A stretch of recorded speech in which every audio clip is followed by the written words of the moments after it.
नमस्कार, देवभूमि समाचार में स्वागत है आपका। मैं हूं आपके साथ प्रियंका मिश्रा। बुलेटिन की करेंगे शुरुआत। सबसे पहले खबर हरिद्वार से आ रही है। मुख्यमंत्री पुष्कर सिंह धामी का हरिद्वार दौरा आज 12 बजे संत रविदास मंदिर भेल पहुंचेंगे सीएम। रविदास जयंती पर आयोजित कार्यक्रम में लेंगे हिस्सा। आश्रम में जगत गुरु राज राजेश्वर आश्रम का लेंगे आशीर्वाद।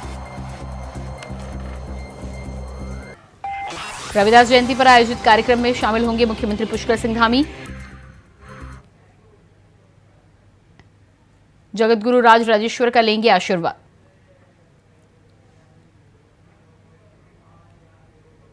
और इसी खबर पर हमारे साथ हरिद्वार से संवाददाता विकास चौहान लाइव जुड़ चुके हैं। जी विकास, मुख्यमंत्री पुष्कर सिंह धामी आज हरिद्वार के दौरे पर रहेंगे। क्या कुछ कार्यक्रम है, कितने बजे का समय निर्धारित किया गया है?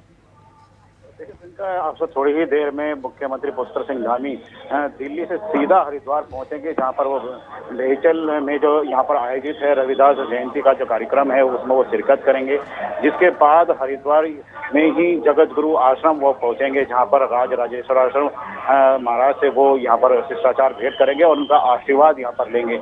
क्योंकि वहां पर बताया जा रहा है कि वहां पर जो उनके गुरु थे उनका यहाँ पर जन्मोत्सव भी मनाया जा रहा है। तो कह सकते हैं आज जो मुख्यमंत्री पुष्कर सिंह धामी हैं वो आपसे थोड़ी ही देर में कोई समय यहाँ पर जा रहा है। जिस मेरे पीछे आप देख भी सकते हैं, वहाँ चहल पहल यहाँ पर बढ़ गई है। किसी भी समय मुख्यमंत्री यहाँ पर पहुंच सकते हैं और जहाँ वो जो रविदास जन्मोत्सव है उसमें यहाँ पर प्रतिभाग करेंगे। जो बेचल के जो यहाँ प्रांगण है, भेल का जो प्रांगण है यहाँ पर, उसमें जो मंदिर है वहाँ पर वो शिरकत करेंगे। जिसके बाद वो कनखल स्थित जो राज राजेश्वर आश्रम महाराज का जो आश्रम है वहां पर पहुंचेंगे और उनसे मुलाकात कर उनका आशीर्वाद मुख्यमंत्री यहाँ पर लेने वाले हैं।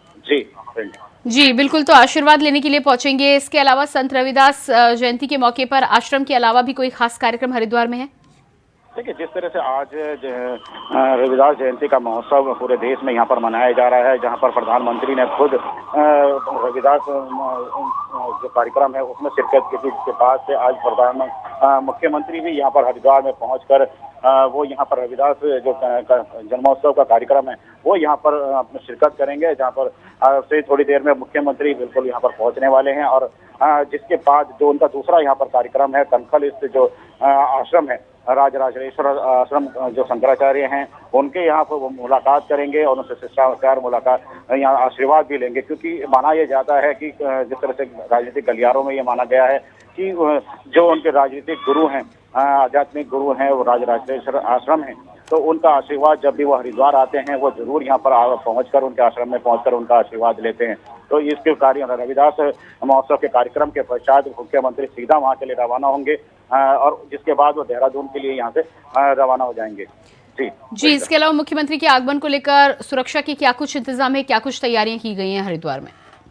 जिस तरह से मुख्यमंत्री का विशेष दौरा यहाँ पर दो जगह पर होना है, तो सबसे पहले जो मुख्यमंत्री है भेल के जो हेलीपैड है वहाँ पर उतरेंगे। जिसके बाद वो यहाँ बेचल के ही सेक्टर 1 में जो रविदास मंदिर है वहाँ पर यहाँ पर पहुंचेंगे, जिसकी सुरक्षा के लिए व्यापक यहाँ पर प्रबंध किए गए हैं। फिलहाल जिस तरह से मुख्यमंत्री अब से थोड़ी देर में यहाँ पर पीछे जहाँ देखा जा सकता है कि वो पहुंचने वाले हैं, तो उसके लिए सभी रास्ते फिलहाल आम नागरिकों के लिए यहाँ पर थोड़ी देर के लिए रोके गए हैं और सुरक्षा के व्यापक प्रबंध किए गए हैं। जिसके बाद मुख्यमंत्री कनखल की ओर रवाना होंगे।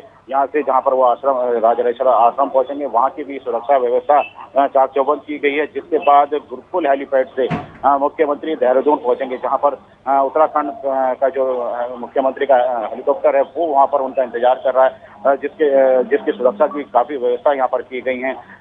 जिसके बाद जिसमें जब आश्रम के मुलाकात करने के बाद मुख्यमंत्री उसी हेलीपैड गुरुकुल के हेलीपैड पर पहुंचकर देहरादून की ओर रवाना होंगे। जी प्रियंका। जी बिल्कुल विकास, इस तमाम जानकारी के लिए बहुत बहुत शुक्रिया।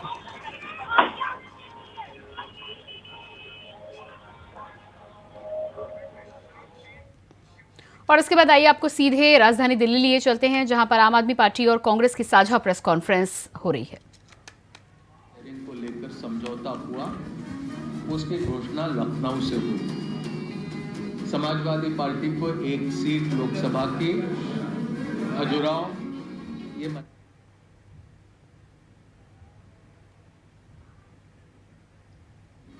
पिछले दिनों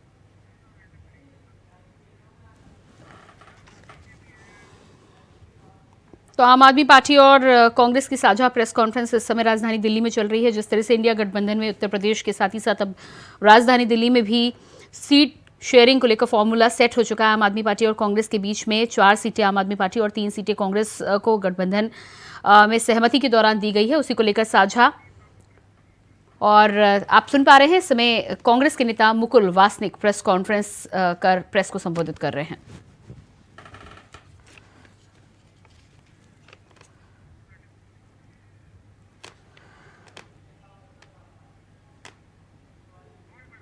संविधान के सामने बनी है, उनका मुकाबला करने के लिए इंडिया गठबंधन पूरी तरह से सशक्त तरीके से उसका मुकाबला करने के लिए तैयार है। और उसी कड़ी में आम आदमी पार्टी और कांग्रेस पार्टी का सीटों को लेकर समझौता हुआ।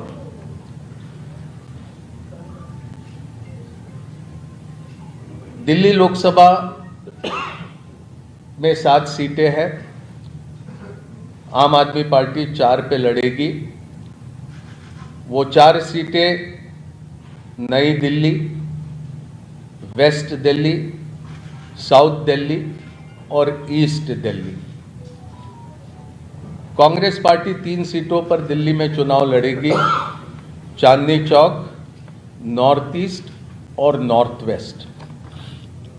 गुजरात में 26 लोकसभा सीटें हैं, 24 पर कांग्रेस लड़ेगी, 2 सीटों पर आम आदमी पार्टी के प्रत्याशी रहेंगे।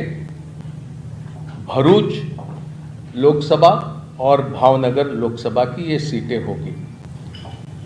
हरियाणा में 10 लोकसभा सीटों में से 9 सीटों पर भारतीय राष्ट्रीय कांग्रेस लड़ेगी और 1 सीट जो कुरुक्षेत्र की है वहां पर आम आदमी पार्टी के प्रत्याशी लड़ेंगे। चंडीगढ़ को लेकर लंबी चर्चा हुई, लेकिन आखिरी में यह तय किया गया कि चंडीगढ़ में भारतीय राष्ट्रीय कांग्रेस के प्रत्याशी चुनाव लड़ेंगे।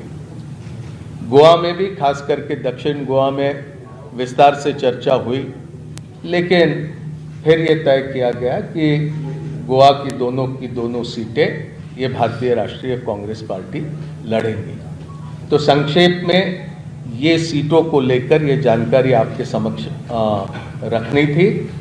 ये संभव है, 2 अलग अलग राजनीतिक दल हम होने की वजह से अलग अलग चुनाव चिन्हों पर हम ये चुनाव लड़ेंगे, लेकिन हमारी जिम्मेदारी रहेगी कि दिल्ली में कांग्रेस पार्टी 3 पर प्रत्याशी रखने के बाद भी 7 पर हम किस तरह से कामयाब हो सकते हैं, उस दिशा में हमारा प्रयास रहेगा और हमारे तमाम कार्यकर्ता और नेता उस दिशा में प्रयास करेंगे। और इसी तरह की स्थिति सभी राज्यों में हम दोनों दलों के बीच में ही नहीं, तो इंडिया गठबंधन में जितने भी राजनीतिक दल हैं वो सभी तालमेल के साथ काम करते हुए अधिक से अधिक प्रत्याशियों को कामयाब करने की दिशा में प्रयास करेंगे। ये बोल हो गया। हरियाणा, चंडीगढ़ बोल।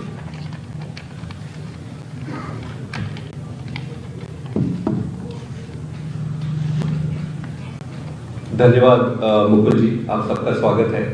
तो सीटों के बारे में मुकुल जी ने सारे स्टेट्स का डिटेल में बता दिया है।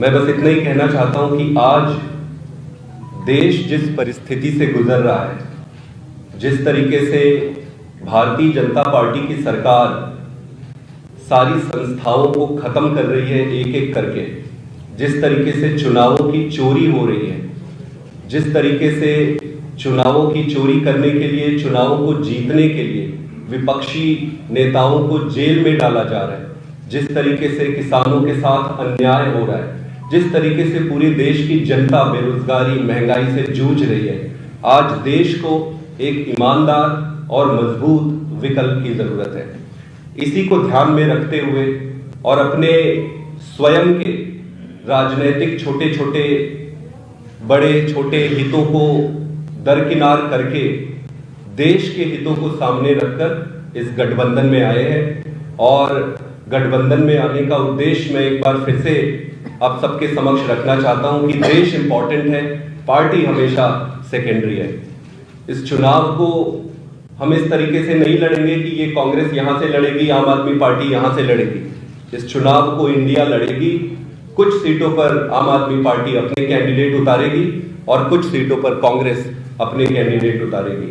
मेरा ये मानना है कि भारतीय जनता पार्टी के जो कैलकुलेशन और जो भी इन्होंने अपनी रणनीति बनाई थी वो सारा इस अलायंस के बाद से उलटफेर हो जाएगा और देश की जनता के साथ मिलकर ये चुनाव लड़ेंगे और ये चुनाव जीतेंगे। बहुत बहुत धन्यवाद।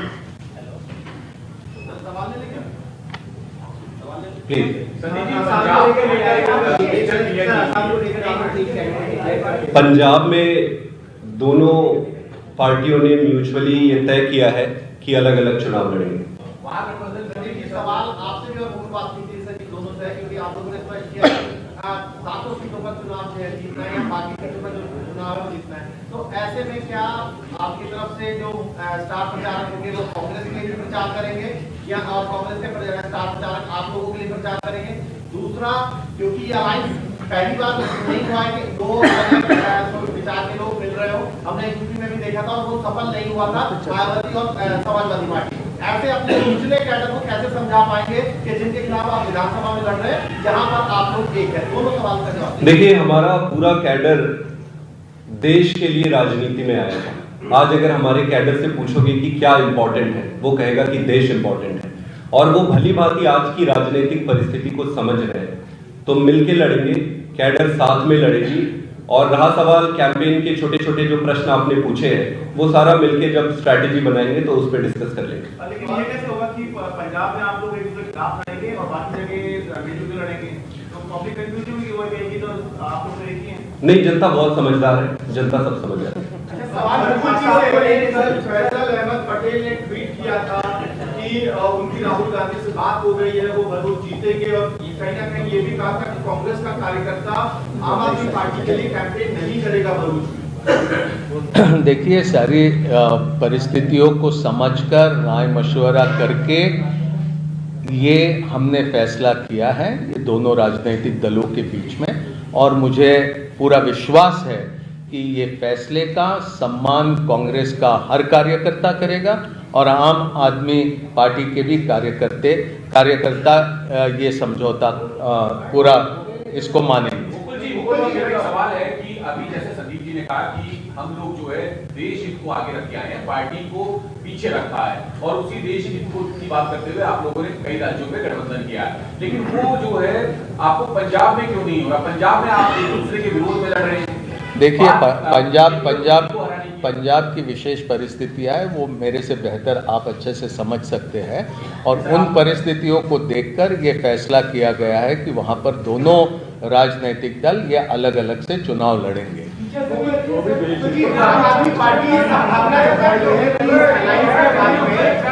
अरविंद केजरीवाल की मुश्किलें बढ़ेगी अगर ये अलायंस हुआ। कल आम आदमी पार्टी ने प्रेस कॉन्फ्रेंस भी की थी, कांग्रेस इसे कैसे देखती है?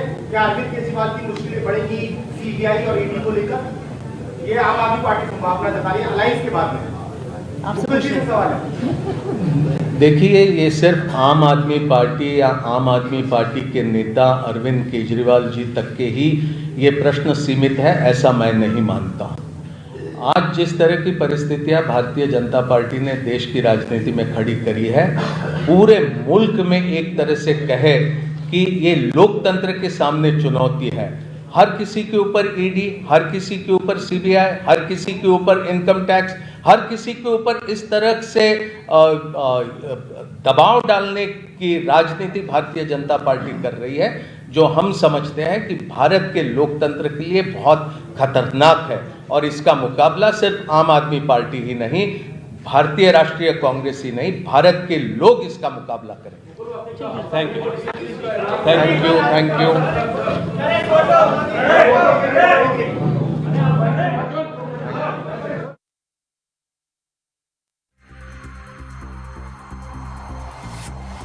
तो ये आप राजधानी दिल्ली से देख पा रहे हैं, कांग्रेस और आम आदमी पार्टी का इंडिया गठबंधन के अंतर्गत समझौता हो चुका है। दिल्ली में 4 सीटों पर आम आदमी पार्टी और 7 सीटों पर कांग्रेस चुनाव लड़ेगी। इसके अलावा भी कई राज्यों में अलग अलग सीट को लेकर बातचीत तय हो चुकी है, दिल्ली के साथ ही साथ कई राज्यों में। लेकिन पंजाब को लेकर आम आदमी पार्टी और कांग्रेस ने अकेले चुनाव लड़ने की यहां पर बात की है। उनका साफ तौर पर कहना है कि पंजाब में बात बन नहीं सकती थी, इस वजह से अकेले अकेले चुनाव लड़ने की यहां पर बात आ रही है। रिपोर्ट्स के मुताबिक दिल्ली की 7 लोकसभा सीटों के लिए 4-3 का फॉर्मूला सेट हो चुका है और इसके बाद आज साझा घोषणा की गई है। पंजाब में अभी भी पेच फंसा हुआ है। आप सभी 13 सीटों पर चुनाव लड़ने की तैयारी में। कांग्रेस की बात की जाए तो कांग्रेस भी इसी तैयारी के साथ पंजाब में चुनाव में उतरेगी। असम, गुजरात की यदि बात की जाए तो आम आदमी पार्टी ने इस बात पर जोर दिया है कि इंडिया गठबंधन के साथ है, लेकिन लोकसभा चुनाव के लिए राज्यों में अपने अपने उम्मीदवारों की घोषणा भी की जा सकती है। गुजरात की बात करें तो गुजरात में 2 सीटें आम आदमी पार्टी को दी गई हैं। बाकी सीटों पर 24 सीटों पर कांग्रेस चुनाव लड़ेगी। 26 सीटों के लिए 24 सीटों पर कांग्रेस, तो 2 सीटों पर आम आदमी पार्टी को गुजरात में मौका दिया जा रहा है। तो इस वक्त की अहम जानकारी निकलकर सामने आ रही है। कांग्रेस और आप के बीच सीट शेयरिंग का फॉर्मूला हुआ सेट। कांग्रेस और आम आदमी पार्टी के बीच सीट शेयरिंग का फॉर्मूला सेट। आम आदमी पार्टी के साथ सीटों पर समझौता, कांग्रेस की तरफ से बयान सामने आया है। इसके अलावा आपको बता दें कि बंगाल में ममता बनर्जी अभी भी अकेले चुनाव लड़ने की बात कहती हुई नजर आ रही है। हालांकि कांग्रेस की तरफ से कोशिशें जारी है। उनका कहना है कि दरवाजा खुला रहेगा। दिल्ली में आम आदमी पार्टी 4 सीटों पर और कांग्रेस 3 सीटों पर चुनाव लड़ेगी। गुजरात की बात करें तो गुजरात में 24 और 2 का फॉर्मूला सेट हुआ है।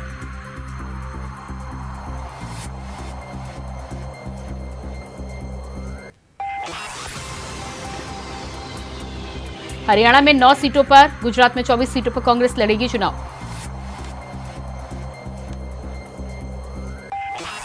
चंडीगढ़ में कांग्रेस सभी सीटों पर लड़ेगी चुनाव।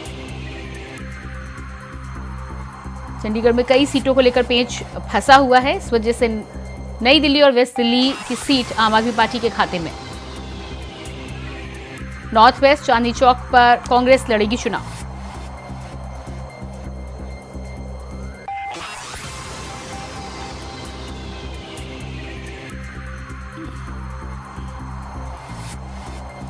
गोवा की दोनों सीटों पर कांग्रेस लड़ेगी चुनाव। भरूच भावनगर सीट गुजरात में आम आदमी पार्टी के खाते में। और इसी खबर पर दिल्ली से हमारे साथ संवाददाता अजय चौहान लाइव जुड़ चुके हैं। जी अजय, आम आदमी पार्टी और कांग्रेस को लेकर जो कई राज्यों में फॉर्मूला सेट हुआ है उसको लेकर क्या कुछ जानकारी है, और इसके अलावा पंजाब और बंगाल अभी भी इंडिया गठबंधन के खाते में नहीं आया है? बिल्कुल, देखिए जिस तरह से आम आदमी पार्टी और कांग्रेस की कश्मीर से कल्याण के अंदर सीटों को लेकर शेयरिंग की गई है। कहीं ना कहीं आम आदमी पार्टी और कांग्रेस दोनों का साझा जो समझौता था वो हो चुका है और दोनों पार्टियां लगातार अब जो राज्यों में चुनाव लड़ेगी, जिसमें कि अभी बंगाल बचा हुआ है और उत्तर प्रदेश भी बचा हुआ है, 13 और राज्य बचे हुए हैं। लेकिन देखना ये होगा जो 5 राज्यों में चुनाव की बात चल रही थी उसमें आम आदमी पार्टी कांग्रेस की सहमति बन चुकी है। अब देखना ये होगा कि आखिरकार किस मुद्दे से और किस हिसाब से चुनाव लड़ेंगे, क्योंकि दोनों एक ही क्षेत्र में और वहाँ बीजेपी का काफी बड़ा था। चाहे दिल्ली की बात कर ले चाहे हरियाणा की बात कर ले, तो ऐसे में और वही चंडीगढ़ की बात करें तो देखिए बीजेपी को देखना ये होगा दोनों जो संगठन बने में जो 26 दल में से अभी दो पार्टियां हैं एक साथ आई हैं, दोनों की चल रही है और सीटों की शेयरिंग बराबर कर दी गई है। अब यही है कि आम आदमी पार्टी कितना इनके शो करती है, क्योंकि आपस में काफी मतभेद था, लेकिन आज उनमें कहीं ना कहीं सहमति बनती नजर आ रही है। जी बिल्कुल अजय, इस तमाम जानकारी के लिए बहुत शुक्रिया आपका। और इसके बाद बात करेंगे अगली खबर की। देहरादून से अगली खबर सामने आ रही है। यूसीसी की अहम बैठक शुरू। यूसीसी की नियमावली बनाने को लेकर कमेटी की पहली बैठक। दून के बीजापुर गेस्ट हाउस में बैठक जारी। रूल्स और रेगुलेशंस को लेकर हो रही है बैठक। पूर्व मुख्य सचिव शत्रुघ्न सिंह, कुलपति सुरेखा डंगवाल बैठक में मौजूद। वहीं एडीजी अमित सिन्हा, अपर सचिव वित्त भी बैठक में शामिल। दून के बीजापुर गेस्ट हाउस में हो रही है बैठक। यूसीसी के रूल्स एंड रेगुलेशंस को लेकर उत्तराखंड में बैठक जारी।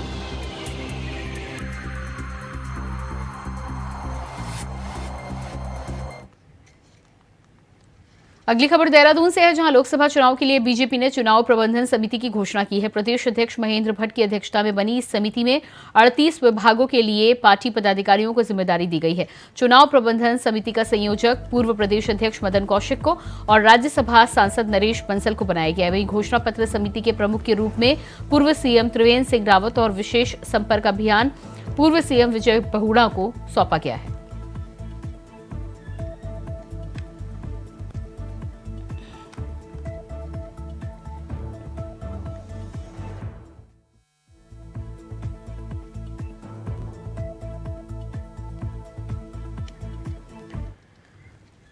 खबर देहरादून से है, जहां उत्तराखंड की 5 लोकसभा सीट पर जीत हासिल करने के लिए उत्तराखंड बीजेपी ने नया फॉर्मूला तैयार किया है। बीजेपी प्रदेश अध्यक्ष महेंद्र भट्ट की माने तो पहाड़ी क्षेत्रों में हर पोलिंग बूथ पर 10% मतदान में वृद्धि करना होगा और मैदानी क्षेत्रों में हर बूथ पर 370 से ज्यादा मत हासिल करना पार्टी का लक्ष्य है। बीजेपी प्रदेश अध्यक्ष महेंद्र भट्ट ने कहा है कि 370 का नाम इसलिए दिया गया है ताकि पार्टी के जरिए पार्टी संस्थापक श्यामा प्रसाद मुखर्जी को श्रद्धांजलि भी देना चाहते हैं।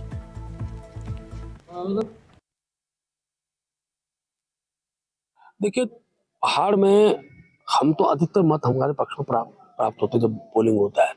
हमने तय किया कि इस बार हम 10% मतों में वृद्धि करेंगे, लेकिन साथ साथ जो मैदानी क्षेत्र के बूथ है, हमने तय किया कि मैदानी क्षेत्र में जहाँ बहुत अच्छी संख्या मतदान होता है, वहाँ पिछली बार पड़े हुए वोटों में हम 370 अतिरिक्त वोट हमको प्राप्त हो, उसका हम प्रयास करेंगे।